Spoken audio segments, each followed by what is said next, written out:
Boa noite, queridos companheiros. Hoje estamos no Mimeko Quitlam Society para mais uma noite de palestra.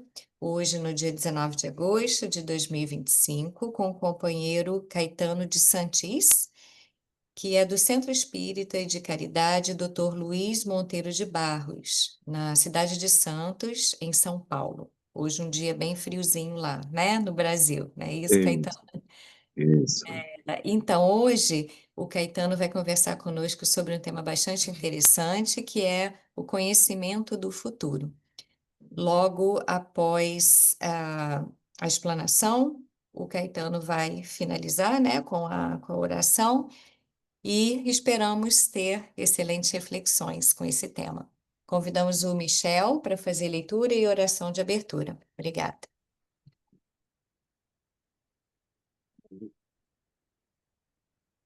Boa noite, Caetano. Tudo bom? Olá, Michel, boa noite. Boa noite a todos no online, ao presencial. Que Deus abençoe a todos nós nessa noite.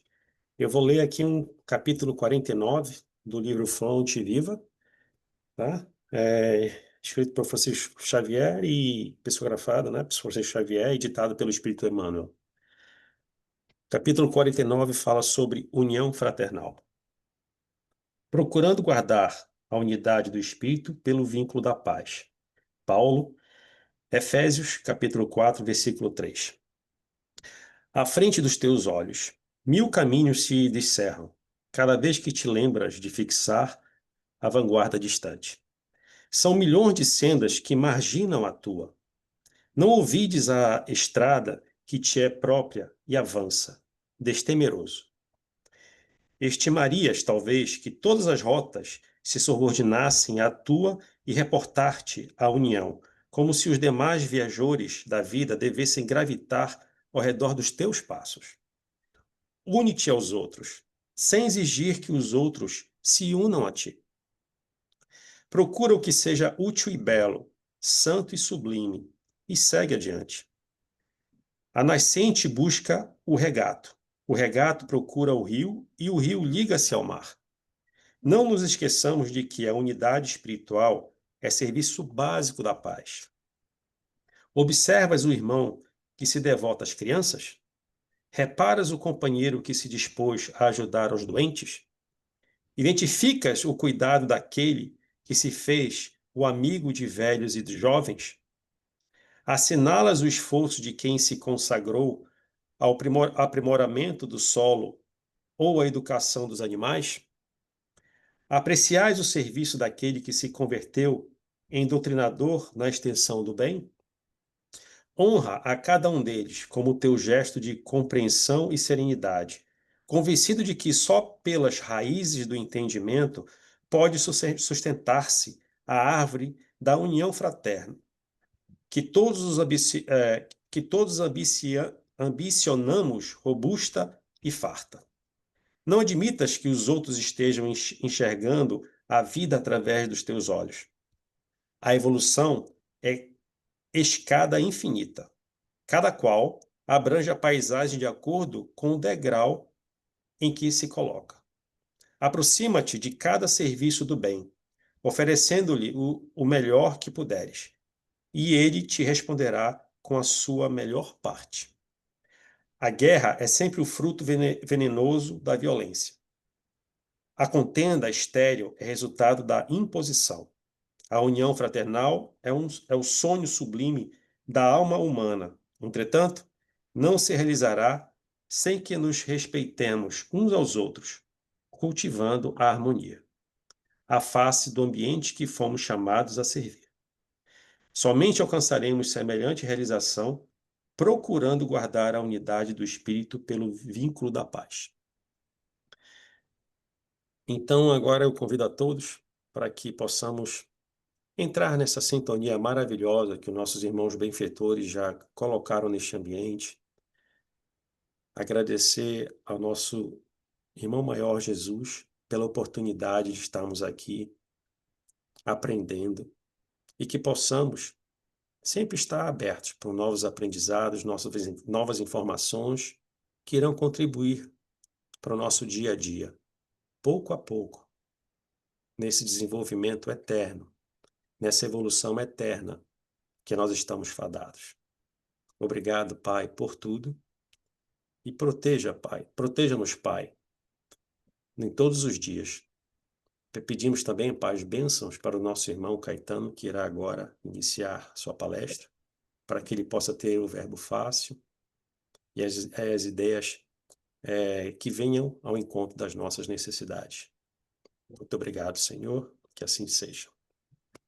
Com você, Caetano. Obrigado, Michel. Bom, então, boa noite a todos. É uma alegria muito grande estar com todos vocês, uma honra poder participar do grupo de estudos. A ideia, o Michel estava lendo o texto e eu me lembrei, me recordei de algo que fala um pouco sobre essa questão do conhecimento do futuro. É, esse conhecimento do futuro, em todas as obras básicas, eles se encontram. Allan Kardec desenvolve esse tema em todas as obras, de uma forma, às vezes, profunda, mas também, às vezes, de uma forma muito didática. Por exemplo, quando nós pegamos o livro Céu e Inferno, e lá lemos alguns relatos de espíritos que relatam a sua chegada no mundo espiritual e como eles se encontram. E nós, lendo esses textos, nos identificamos com alguns.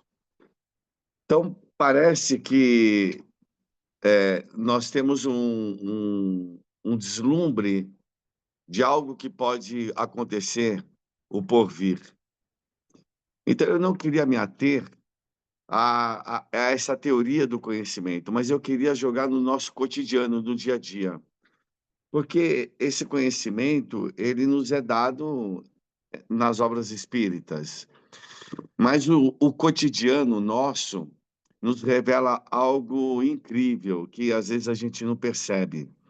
Por isso que a, a melhor forma para você compreender o porvir e entender o passado, para você viver o presente, é você se conhecer, você fazer uma autoanálise de si mesmo, diariamente. Eu tive a oportunidade de, algum tempo atrás, fazer uma sessão de terapia com uma psicóloga, pois havia eu cometido um grave erro na minha concepção e eu comecei a fazer uma consciência de culpa. E isso me atrapalhava muito na minha vida. E eu procurei ajuda através de uma psicóloga.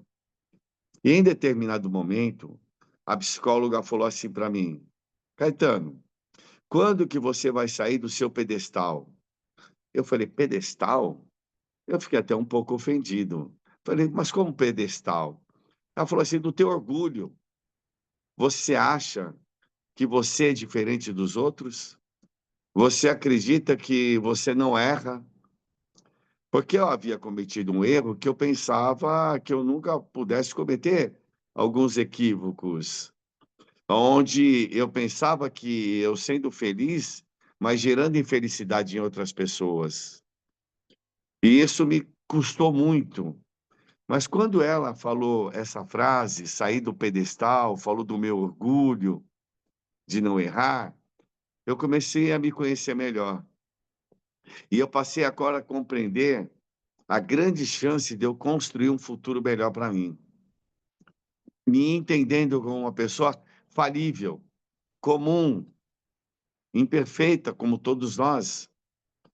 Então, esse porvir para a gente, que parece um mistério, ele passa a deixar de ser um mistério, mas passa a ser algo que nós vamos poder alcançar através dessa autoanálise, através de uma meditação, porque a obra espírita, por exemplo, o Livro dos Espíritos, vão fazer alguns questionamentos sobre o conhecimento do futuro, né? Que nos é vedado, e e que vai formular uma teoria mostrando para a gente que se eu soubesse um futuro ditoso, feliz, talvez eu não me esforçasse tanto para que ele chegasse. E se eu descobrisse que eu teria um futuro que fosse infeliz, talvez eu criasse dificuldades maiores e agravaria a situação. Por isso que o cotidiano, o dia a dia, muito nos fala. Eu ainda bastante mais jovem, uns 20 e poucos anos para 30, eu ia nos eventos espíritas e meu primo me apresentava para as pessoas, ele conhecia muitas pessoas, expoentes aí do espiritismo, e me apresentava como se eu fosse um dirigente de casa espírita. Eu falei, eu não sou dirigente coisa nenhuma. E ficava reclamando com ele toda vez que ele me apresentava como dirigente espírita. Bom, por incrível que pareça, eu me tornei um dirigente de casa espírita e está uma ditadura lá no centro, porque eu estou há uns 12 anos como presidente e ninguém assume esse cargo por conta da dificuldade que se tem das pessoas assumirem responsabilidade. E, queira ou não, o meu primo vinha me dando um caminho para que eu pudesse entender lá no futuro o que eu estaria fazendo. Às vezes a vida vai nos ensinando, vai nos mostrando, dando sinais para que a gente perceba o que vai desaguar lá na frente. Quando Allan Kardec faz um paralelo sobre essa questão do conhecimento do futuro, onde ele dá um exemplo de uma pessoa que está trilhando um caminho no sopé de uma montanha e onde está passando o seu dia a dia, vivenciando o seu presente. Mas lá no alto tem uma pessoa que está vendo com uma amplitude maior. E essa amplitude permite-lhe ver os desafios que essa pessoa vai ter ali pela frente, os obstáculos que ela pode ter e as barreiras que ela vai encontrar.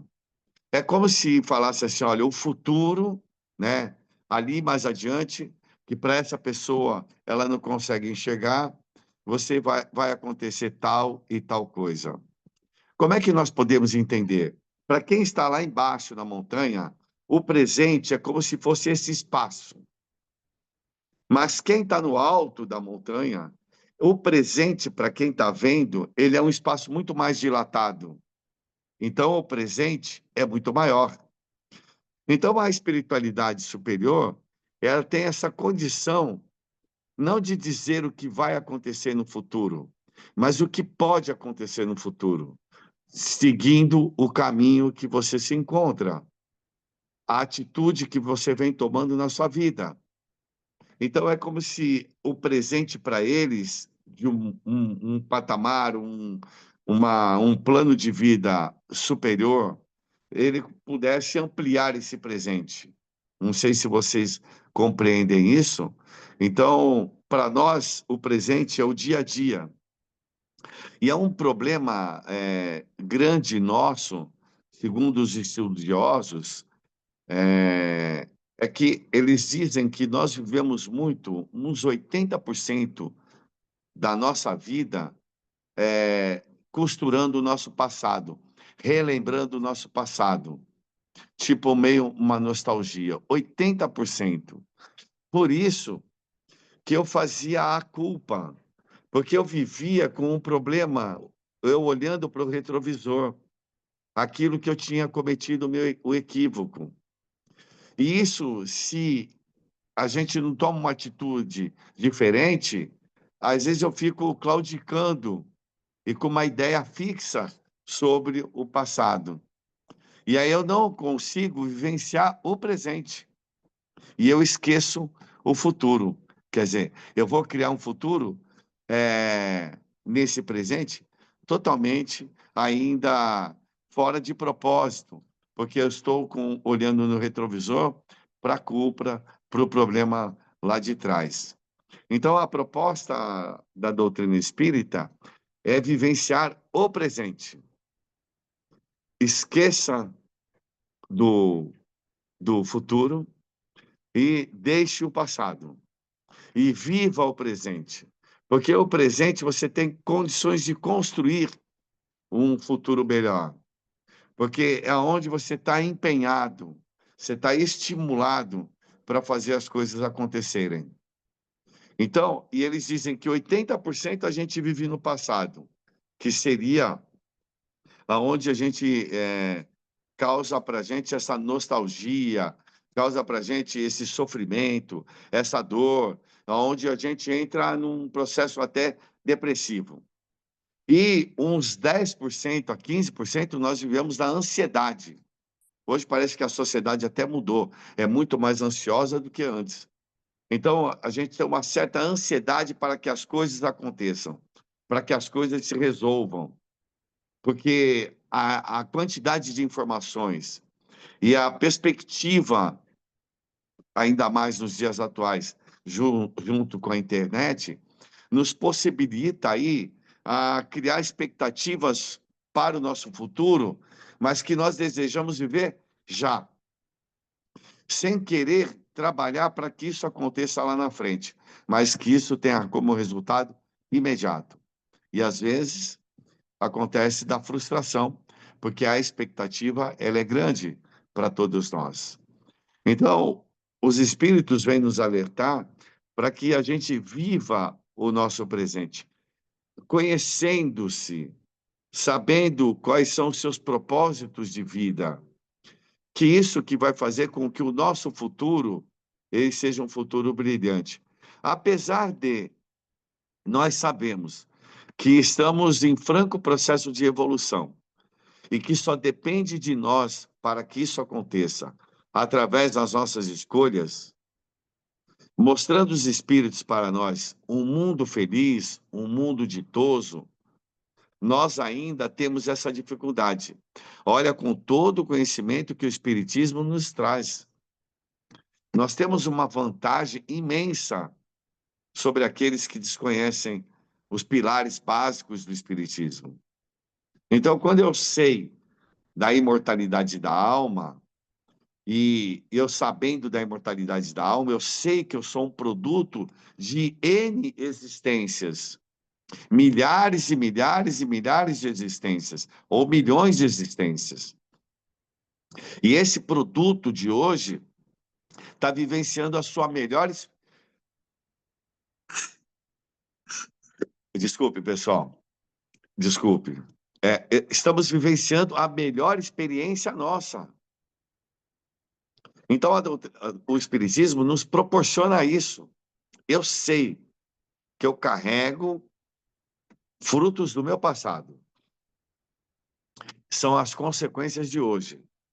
Então, como nós, analisando a nossa história, né, a história do planeta Terra, ou do nosso Brasil, ou de qualquer lugar do mundo, nós vamos ver que nossa história ela foi recheada de muita dor e sofrimento. De muita dor e sofrimento.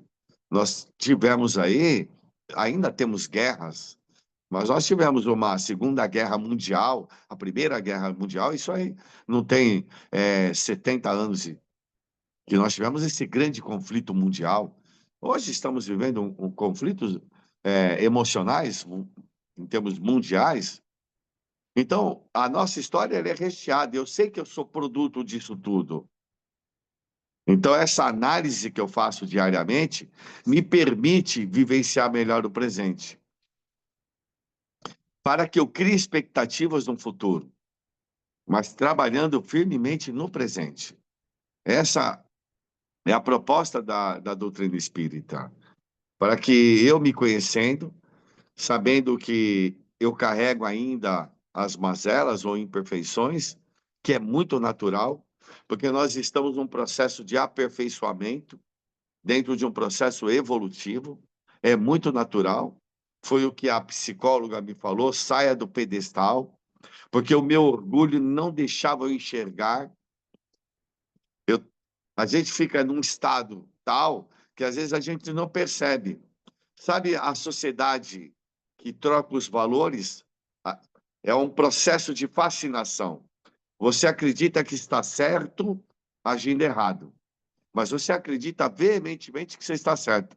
Há uma troca de valores. Allan Kardec diz de cidades que se encontravam obsediadas no sentido até de fascinação. E nós estamos vivendo esse momento culminante, principalmente da fascinação, onde os valores estão trocados, onde as pessoas se tornam, às vezes, inimigas por questões, às vezes, políticas, e que nós precisamos saber nos controlar diante desses fatos, porque nós estamos construindo o futuro. E saber do futuro talvez não nos ajude muito. Mas quando, hoje, no presente, eu sei do meu passado, me ajuda para que eu não cometa os mesmos equívocos do passado. Aí me ajuda. Porque eu sei que eu não posso mais errar. Eu sei. Isso é muito interessante. E a doutrina espírita, ela proporciona isso para a gente. Por isso que eu gosto de falar do nosso dia a dia. Porque nós estudamos em grupos aí, nós vamos destrinchar essas obras aí, onde os espíritos vão falar sobre essa questão do conhecimento do futuro, mas no dia a dia a gente consegue informações interessantíssimas que nos revelam o nosso passado para que nós evitemos os erros do futuro. Eu gostaria de falar uma particularidade que um dia eu estava num programa e o entrevistador, ele se tornou meu paciente. E ele estava lá no consultório, e nessa época eu estava com um problema na vista, havia tido um erro médico, tudo, e eu tive um problema sério, já fiz umas 3 cirurgias, né? Adquiri um glaucoma. E ele falou assim, Caetano, passa na fulana de tal, lá, na mesa radiônica, vê lá o que ela fala para você. E eu, na minha ignorância, na minha total ignorância, eu marquei, não sabia o que era a mesa. Na minha cabeça, a mesa radiônica era uma mesa onde eu ia deitar e a pessoa ia passar um aparelho, ia ver os pontos que eu estava em desequilíbrio. Eu pensava assim, na minha ignorância. E aí eu chego lá, tem uma moça, e essa moça, ela falou, o que você quer saber? Eu falei, olha, me desculpe a minha ignorância, mas eu vim aqui por conta dessa mesa radiônica. E aí ela me esclareceu como é que era. Ela, na realidade, é um médium, né? E também atua como sensitiva, mas tem a sua capacidade, mas também ali eu percebi que havia a mediunidade. E aí ela começa. Eu falei, olha, eu não quero saber de nada. Se você quiser falar, você fala. E ela começou a falar. E falar coisas interessantes sobre a minha vida e a vida familiar. E eu falei, essa mulher está acertando tudo. E ela foi falando coisas que me remeteu ao meu passado. E quando me remeteu ao meu passado, eu falei assim, meu Deus do céu, eu preciso me ajustar com algumas pessoas para que eu tenha um futuro melhor. E foi muito interessante isso, porque foi uma série de fatos que aconteceram na minha vida e que foram me revelando algumas situações sobre a minha personalidade. E isso fez com que eu tomasse muito mais cuidado agora junto ao meu futuro. Então, a doutrina espírita nos oferece essa possibilidade de você se conhecer melhor. Eu, durante a pandemia, eu comecei a fazer meditação. E eu medito todos os dias às 6 horas da manhã. E na meditação, que é um exercício muito interessante, onde eu às vezes tem alguns insights que é muito bacana, e a gente percebe algumas coisas interessantes conosco, que nos dá uma certa garantia de sensibilidade para nos trazer segurança para enfrentar o futuro. Porque às vezes a gente passa por momentos difíceis da vida. E às vezes você fica inseguro diante dessas circunstâncias. Mas quando eu passei a me conhecer melhor, através também da meditação e o estudo do Espiritismo, me dá algumas convicções maiores. E quando a gente passa também por processos, às vezes, dolorosos, de obsessão, ou processos de fascinação, isso também são lições que nos ensinam agora a construir um futuro melhor. Então, eu posso garantir a vocês que todas essas fases que eu passei da minha vida e que foram experiências, às vezes muito dolorosas, onde eu precisei aprender através da dor, mas me possibilitou a criar esperanças num porvir melhor. Então, quando a gente lê O Céu e o Inferno e que nos identificamos com alguns personagens que se esforçaram, procuraram fazer o bem, procuraram ter uma índole boa, ser honesto, e pós o desencarne, eles vão ter uma satisfação muito grande. Então, nós estamos criando essas possibilidades todos os dias para a gente. Eu tinha, assim, preparado, eu tenho aqui algumas obras do meu lado, para que a gente pudesse conversar o que está escrito nas obras aqui. Mas eu acho que isso aí vocês vão estudar, vão conversar, mas o cotidiano que eu gosto de colocar como exemplo, serve de recurso para a gente, recurso transformador na nossa vida. Então, quando que a gente imaginar que, por exemplo, um Divaldo Franco, aos 17 anos de idade, ele vai lá tentar o suicídio, né? E aí depois ele é alertado e não o comete.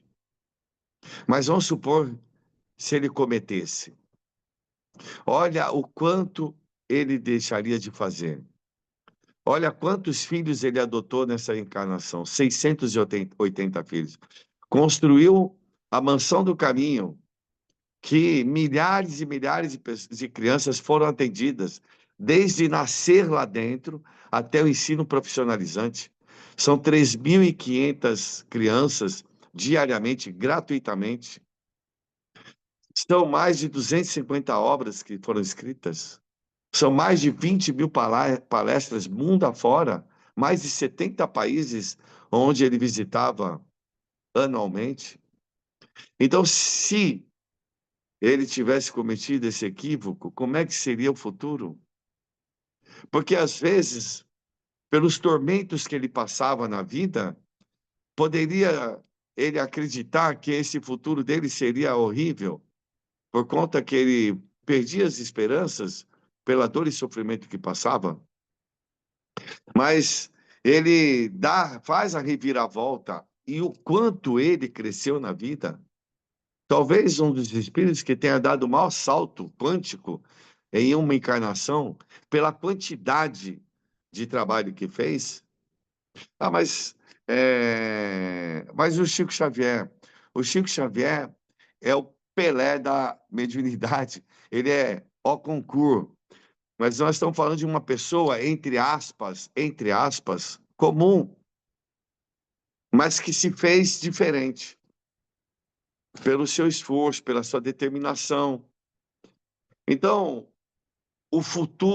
saber o futuro não é importante. Mas o importante é você criar um futuro dentro de você. É criar esperança. E isso só acontece se eu tiver otimismo, se eu tiver força de vontade, se eu tiver determinação. Eu tive a oportunidade de conhecer Divaldo Franco pessoalmente. Quando ele vinha a Santos, ele ficava em casa. E eu ficava admirado da força de vontade que ele tinha, da disciplina que ele tinha. Porque aí, analisando um pouco mais o passado, aí que é interessante, porque nós vamos saber alguma coisa do passado que nos remete a cuidados no presente para ter um futuro diferente. E quando eu li um livro, que é a biografia de Daniel Douglas Home, e o Divaldo Pereira Franco teve a última encarnação dele como Daniel Douglas Home, que foi um grande médium no passado e que tinha uma tarefa de ajudar Allan Kardec no Espiritismo. Allan Kardec só cita um médium em todas as suas obras, que ele tinha admiração, que era o Sr. Home, que está nas revistas espíritas. E o Sr. Home, ele era um homem introspectivo, fechado, não gostava de dar espetáculos, mas tinha uma mediunidade fantástica, principalmente a de levitação.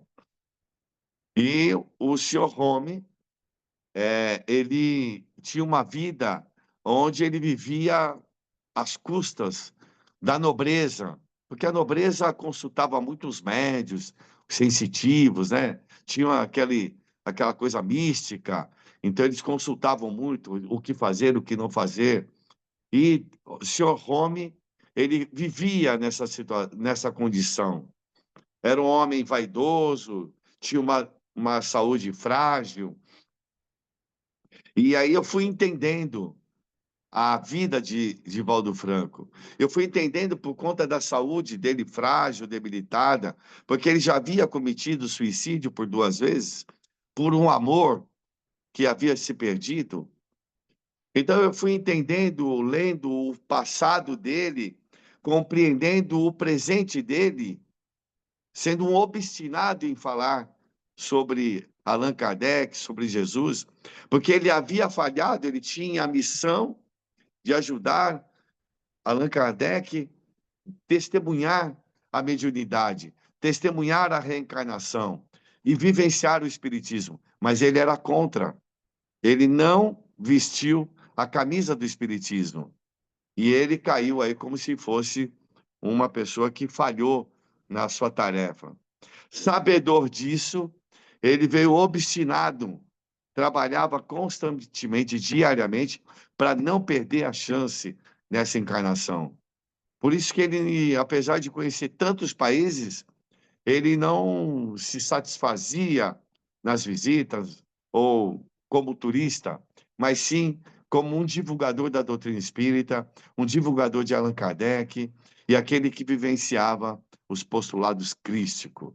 Então, para que a gente entenda por que nos é vedado saber do futuro.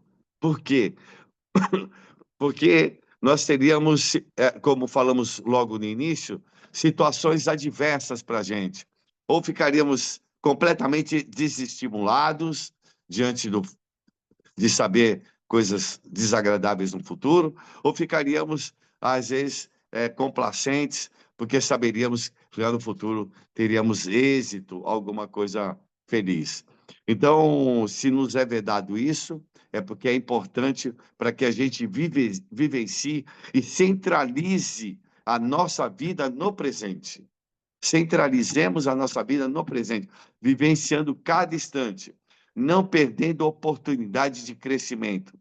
E o crescimento está em fazer o bem, não importando a quem, mas é o fazer o bem. É a proposta da doutrina espírita. Fora da caridade não há salvação. É a proposta. A caridade consigo mesmo. Se conheça, se valorize, seja uma pessoa alegre, otimista, porque nós temos muita informação e não podemos ficar com essa informação guardada para nós. Nós temos que vivenciá-la e distribuí-la. Não como um fanático, aquele que quer que todos sejam espíritas. Não. Aqui no Brasil, saiu um censo aí e falaram que os espíritas estão diminuindo. E as pessoas ficaram preocupadas com isso e aquilo. Já estou encerrando. E aí, as pessoas têm ideia de que o futuro todos serão espíritas. Não. A ideia dos espíritos, do espiritismo, é que as ideias espíritas prevaleçam. Imortalidade da alma, Jesus como nosso modelo e guia, a comunicabilidade, nós vamos desencarnar e vamos poder nos comunicar, os espíritos podem se comunicar, a ideia dessa justiça divina, da perfeição. Então, tudo isso nós devemos vivenciar essas ideias que as pessoas terão. Então, tem católicos que vão no centro espírita tomar passe. Tem evangélicos também que fazem trabalhos caritativos dentro do centro espírita. Essa é a ideia. Ou então dentro da sua igreja, dentro do seu templo, e assim por diante. Mas a ideia da reencarnação deve estar na mente de todos. A ideia de que a pessoa não morreu e que sente saudades, e que você tem saudades da pessoa, deve prevalecer na nossa vida. As ideias permanecerão e serão distribuídas e difundidas em todas as pessoas do mundo, porque nós somos espíritos imortais e nós vamos cada vez mais saber dessa informação. Todos nós, os espíritas, têm mais facilidade porque já vivem isso, já tem essa informação lá do passado. Então, para a gente, é muito mais fácil. Não que sejamos mais adiantados, não, mas que esse conhecimento já faz parte da nossa vida. Pessoal, eu acho que eu passei um pouco do tempo. Não sei se o meu objetivo era realmente, assim, falar do cotidiano, do dia a dia.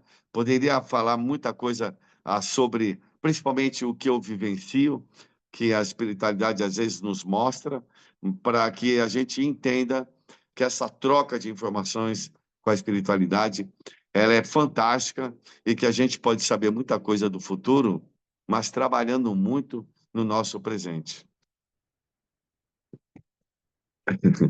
Muito obrigada, Caetano. Você poderia finalizar com oração? Sim, sim. Gratidão. Primeiramente, eu gostaria de agradecer a todos vocês. Sintam-se abraçados, o calor aqui do nosso Brasil, que sempre eu sei que eu morei fora do Brasil e a nossa saudade ela é grande. Então, segue aí o nosso abraço carinhoso, de muita gratidão a todos vocês. E nós agradecemos profundamente a Deus e pedimos a Deus que proteja cada um de vocês aí.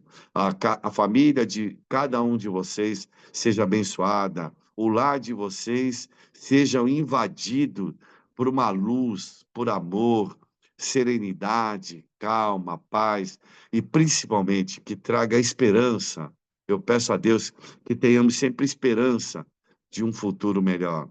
E aos bons espíritos, nossos queridos e amados bons espíritos, que envolvam a todos nós nessa onda de paz e de serenidade. Mas que, deixando para o final, que aquele nosso irmão mais velho, que nos colocaram no nosso caminho como um espírito puro, e que nós vamos atingir a pureza um dia, porque ele veio ser o nosso modelo. Então, Senhor Deus, que nós tenhamos a inspiração do nosso Senhor Jesus na nossa vida, para que assim, juntos, nós e o Senhor Jesus, possamos direcionar essa nossa vida sempre pautada no bem. Que a paz e o amor de Deus esteja presente com cada um de nós, agora e sempre. Muito obrigada. Olha, um beijo a todos aí.